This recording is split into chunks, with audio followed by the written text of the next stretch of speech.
Est-ce que tu peux te présenter rapidement? Ouais, avec plaisir. Donc Arnaud Gallois, 38 ans, originaire de Montauban, directeur du magasin donc, de Decathlon de Toulouse Centre-Ville. Voilà, ça fait 7 ans que je suis chez Decat. Avant, j'ai eu une première expérience dans la grande distribution alimentaire. Et voilà, je sors d'une école de commerce que j'ai fini en 2007. Voilà, et papa d'un petit garçon, petit Arthur, qui a 5 ans. Vous avez un peu évoqué vos études, vous n'avez fait qu'une école de commerce? Ouais, une école de commerce en bachelor. À Montauban aussi? À Montauban. Ouais, j'étais quand même pas le plus cadré d'étudiants, donc ma mère m'a dit tu restes sur Montauban. Et après vous êtes directement allé Enfin vous avez trouvé votre travail directement dans Ouais, l'alimentaire? à la fin de la 3e année, on avait un stage de fin d'études à faire. Et le stage de fin d'études, c'était sur une durée de 6 mois, si je me souviens bien. Et l'idée, c'était soit tu le prenais en stage en termes d'expérience, soit tu le prenais comme un tremplin pour potentiellement choper un CDI. C'est l'option que j'avais prise et donc bon, ça a plutôt matché puisque effectivement j'ai eu un CDI après, auquel je suis resté 9 ans dans cette boîte qui était spécialisée dans la confiserie pour les devantes de caisse de Leclerc, Intermarché, Système U, toutes les enseignes. D'accord. Et du coup maintenant, est-ce que tu peux présenter ton poste actuel? Oui. Donc directeur donc, du magasin. Aujourd'hui, ça passe par l'animation de 10 cadres sur le magasin. Donc il y a 9 cadres, 6 responsables de rayon et 3 en structure. Donc mon responsable d'exploitation, mon responsable service client et mon directeur adjoint. Voilà, donc ça c'est. Et puis après, enfin, la partie aujourd'hui de ce métier, c'est essentiellement de la gestion de l'humain. On est 74 collaborateurs sur le magasin. En fait, si je dois te résumer, c'est que comment tu fais pour que ces 74 collaborateurs fonctionnent bien dans une bonne ambiance et voilà, que tout se passe plutôt bien pour après, bien évidemment, répondre à quelques indices de performance. D'accord. Par exemple, au niveau des prérequis pour ce poste, vous direz qu'il faut quoi comme compétences ou qualité? De la patience, beaucoup d'organisation, parce que mine de rien, tu vas passer sur des sujets économiques, tu vas revenir sur de l'humain, tu vas avoir un litige avec un client, tu vas revenir sur de l'éco, ainsi de suite. Donc finalement, moi, ma journée type, finalement, j'en ai pas vraiment, parce que c'est vraiment... tu as toute une partie du quotidien qui est très rythmée par des choses que tu n'avais pas forcément prévues. Et donc c'est pour ça qu'il faut être plutôt agile sur la partie organisation, patient parce que tout n'avance pas forcément à la vitesse que tu aimerais toi impulser personnellement. Et je pense qu'il faut être plutôt bon aussi sur la communication, avoir plutôt une aisance relationnelle pour pouvoir aussi uniformiser l'information auprès du magasin ou carrément en dehors du magasin sur des réunions avec d'autres directeurs de magasin. D'accord. Et du coup, quels seraient les avantages et les inconvénients pour ce poste? Pour moi personnellement, Oui, personnellement. je vais commencer par les avantages. Les avantages, c'est que c'est un job qui te permet quand même d'être assez autonome sur le métier. Donc aujourd'hui, on fait nos choix de nos indicateurs économiques. C'est nous qui choisissons, aujourd'hui, on s'anime sur tant de chiffre d'affaires, tant de rentabilité. C'est nous qui décidons les structures humaines, en disant sur le service client, on a besoin de tant de personnes parce qu'on a du flux qu'il faut encaisser. Sur la partie, je te dis une bêtise, sur le rayon cycle, on va chercher tant de chiffre d'affaires, donc il nous faut tant d'hommes et de femmes en face pour justement mieux répondre à nos clients. Les profils aussi qu'on va chercher et autonomie dans les combats qu'on souhaite choisir. Là, tu vois, par exemple, dans ce magasin, 2023 sera une année de travaux, de modernisation du magasin. Bon, c'est né tout simplement dans nos convictions aujourd'hui. Ce n'est pas impulsé, c'est vraiment impulsé par nous et pour essayer donc de répondre au mieux à nos clients. Donc ouais, j'ai envie de te dire que vraiment l'avantage prioritaire pour moi c'est le côté autonome de notre métier, de pouvoir décider de notre avenir de demain.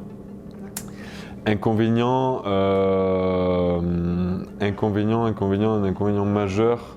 J'en ai pas un vraiment qui est majoritaire, c'est que des petits irritants, mais c'est pas vraiment te mettre un truc en relief, puisque aujourd'hui, moi personnellement, je suis très épanoui de venir travailler chez Decathlon et tant que c'est comme ça, j'aurai pas de questions à me poser sur la suite de ma carrière ou tout au moins de mon projet, mais non, j'ai pas réellement d'inconvénients. Bon, mais forcément, il y a des jours où tes journées elles se passent pas exactement comme tu souhaiterais, mais pas vraiment avoir un truc significatif, quoi.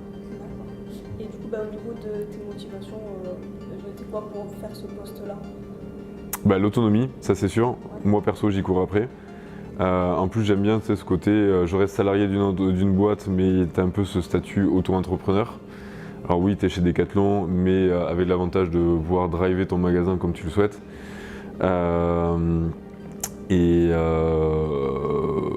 Ouais, voilà, grosso modo, moi, c'est vraiment le gros moteur et c'est surtout le travail en équipe. Après, tu vois, vraiment, manager ou pas, je m'en foutais.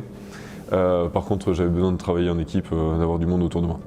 Du coup, ça rejoint un peu ce qu'on va évoquer parce qu'on évoque beaucoup le management, c'est un peu le sujet de l'entretien. Et pour vous, c'est quoi, qu'est-ce qu'un bon manager pour toi?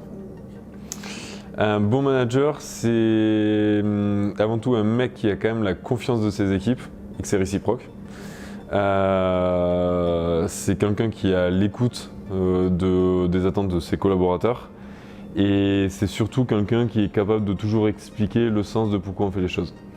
D'éclairer la cible, de pouvoir dire voilà, aujourd'hui on va mener ça pour satisfaire telle cause. Mais je suis assez convaincu qu'aujourd'hui, on a besoin, pour avancer, d'avoir du sens, de savoir où est-ce qu'on va, d'avoir un objectif précis.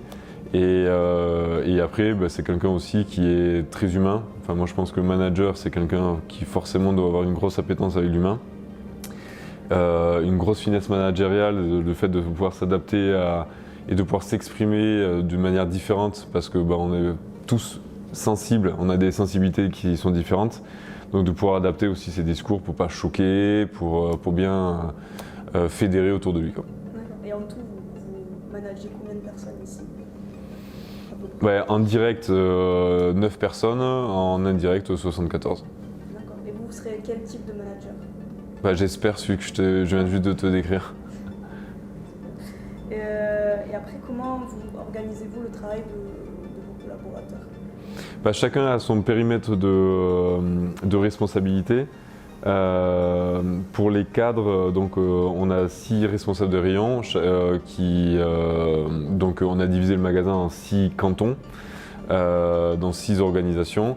Donc aujourd'hui on a notre RR sur la partie atelier, on a notre responsable de rayon sur la partie cycle, on a notre responsable de rayon sur la partie fitness, sur la partie tout ce qui est sport collectif et running.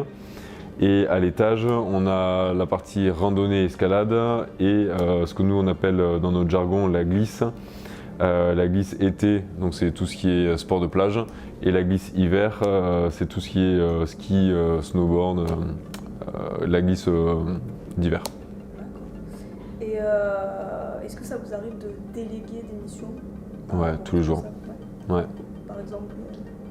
Tous les jours, par exemple, tu vois, un que je t'ai pas parlé, j'ai aussi donc Tanguy qui est notre responsable d'exploitation, toute la partie des frais des mètres carrés, la partie sécurité du magasin, c'est son périmètre de responsabilité.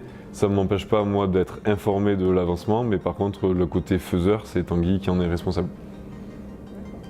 Et après au niveau des ressources humaines, il peut parfois y avoir des conflits. Est-ce que ça t'est déjà arrivé de gérer des conflits? Ouais, très régulièrement. C'est la notion de dire qu'aujourd'hui, notre métier gravite autour de l'humain. C'est que l'humain, ouais, c'est cool, mais on a tous nos qualités, mais on a aussi tous nos défauts.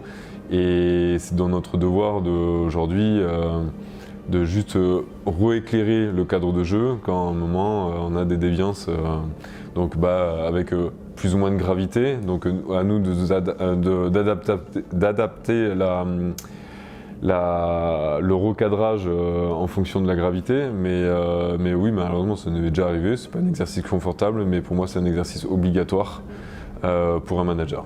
Est-ce que vous avez un exemple, sans citer quoi que ce soit? Ouais, j'ai plein d'exemples. Je ne vais pas citer ici, mais je vais citer plutôt sur le magasin d'Albi.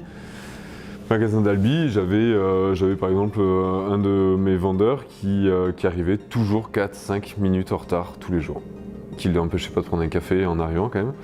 Mais au début, ça a été de lui rappeler le sens que c'est quand même bien qu'il arrive avant ses clients quand même. Dans le magasin, que bien évidemment le café, quand au moins tu es en retard, tu as au moins le respect d'éviter de le prendre. Et puis comme il a continué, ça a été moi aussi d'accélérer dans cet ordre d'escalier de sanctions. Après ça a été une convocation avec un mail à l'appui pour avoir une trace écrite que j'avais archivée dans son dossier. Puis après ça s'est terminé jusqu'à l'avertissement. Un avertissement et une sanction disciplinaire. Voilà. Donc ouais, ça fait partie à un moment des droits et devoirs. À un moment, on a un salaire, on a aussi le devoir de respecter le règlement intérieur, donc d'arriver à l'heure. Et si tu veux un café, tu viens 5 minutes avant pour prendre ton café.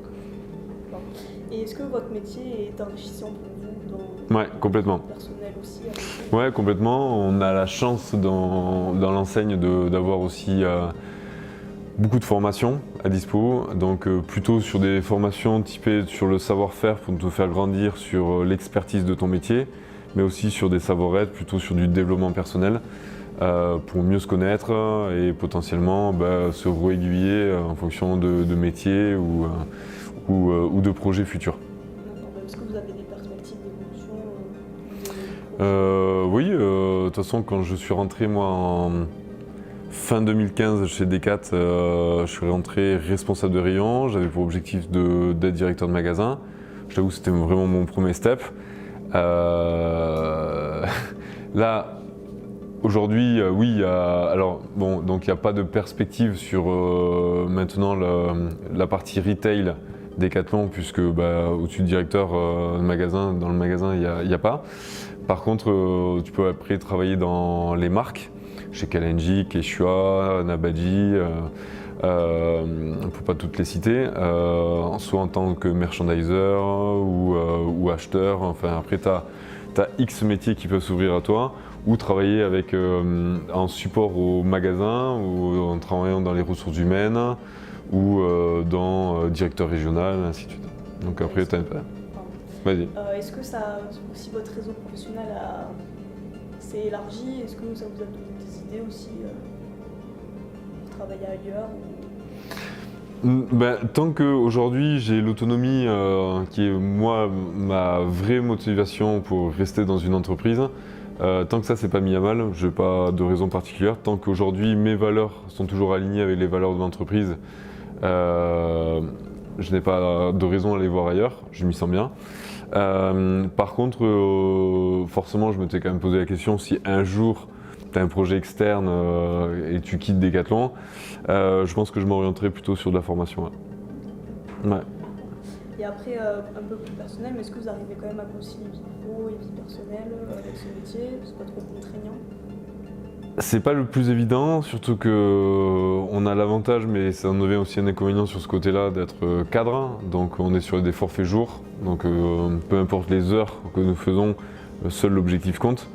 En rythme, j'ai jamais fait le décompte, parce que je crois que je vais pas trop le faire, faut pas trop me faire peur, mais t'es entre 50 et 55 heures par semaine. Donc tu as de la présence en magasin, mais moi j'aime bien couper un moment pour aller faire un peu de sport. Mais souvent, le soir, tu rallumes l'ordinateur et tu fais la partie administrative qui te manquait à faire dans la journée, quoi. Donc il y a un peu de boulot, forcément il y a beaucoup de boulot ici et pas mal de boulot à la maison encore. Mais bon, c'est un choix de vie. Après une question compliquée parce qu'avec l'argent, etc. Mais est-ce que vous avez une fourchette à donner moi je suis très transparent sur ma rémunération. Ouais, voilà. Tout package confondu, donc c'est-à-dire notre salaire brut les prix mensuels qui sont liés à la performance du magasin. Moi je suis sur le magasin. Les primes trimestrielles qui sont liées aussi sur les performances du magasin, mais plutôt sur les rentabilités. Et après, on a les participations légales, donc la prime annuelle. Je suis à 62 500 € annuels. D'accord. Et est-ce que ça a été une motivation pour toi? Alors, oui, je vais pas te raconter l'histoire, bien sûr. C'est pas la première, puisque pour être très transparent avec toi, je gagnais mieux ma vie quand j'étais directeur commercial de la fameuse PME où on vendait de la confiserie. Je gagnais mieux ma vie d'une manière pécuniaire et en même temps j'avais une voiture de fonction et tous les repas payés. Donc il y avait d'autres avantages en plus qui venaient compléter ça. Et donc ouais, non, effectivement il n'y a pas que l'argent. Je l'ai bien compris quand je suis arrivé chez Decathlon que aussi l'ambiance, la fierté d'appartenance de travailler pour une enseigne qui te plaît. Je vais pas te raconter l'histoire, c'est important, ça fait pas tout non plus, la rémunération il faut pas que ça soit non plus complètement décalé, mais moi personnellement j'ai rogné sur ma rémunération pour aller chercher un job qui m'enrichissait, quoi. Et après pour finir, tu as dit que tu n'avais pas vraiment de journée type, mais est-ce qu'on peut quand même en donner une? Ouais, alors en fait en stratégie du magasin, si tu veux, moi j'arrive aux alentours vers 8h30. Le magasin l'ouvre, les premiers collaborateurs rentrent à 8h. Je t'avoue que moi je commence plutôt à 8h30. 8h30, je file un coup de main au magasin pour mettre en rayon. Ça me pousse de 8h30 jusqu'à 10h, grosso modo. À la louche, hein. Ça dépend le nombre de volumes qu'on récupère le matin. Et après, de 10h à midi, j'aime bien faire moi tous mes reportings, un petit peu de voir économique, humain, tous tes tableaux de bord si on est dans les clous. Et l'après-midi, j'ai pas mal d'animations sur les cadres, d'être aussi de temps en temps sur la surface de vente. Pour voir aussi la vie du magasin, comment ça se passe, être à l'écoute. Comme je te disais au début, moi le but c'est aussi de bien concilier l'humain dans mon métier et d'être ultra dispo pour 100% des collaborateurs. Voilà. Et filer un coup de main, on a un flux client qui s'accélère à partir de 17h. Donc c'est de filer un coup de main aux équipes vraiment sur le terrain, dans ce fameux money time, pour participer. On est tous dans le même bateau, directeur pas directeur, là au moment on s'en fout, on a tous le même gilet et on y va. Bon, merci en tout cas pour avoir répondu à tout ça. Et avec plaisir.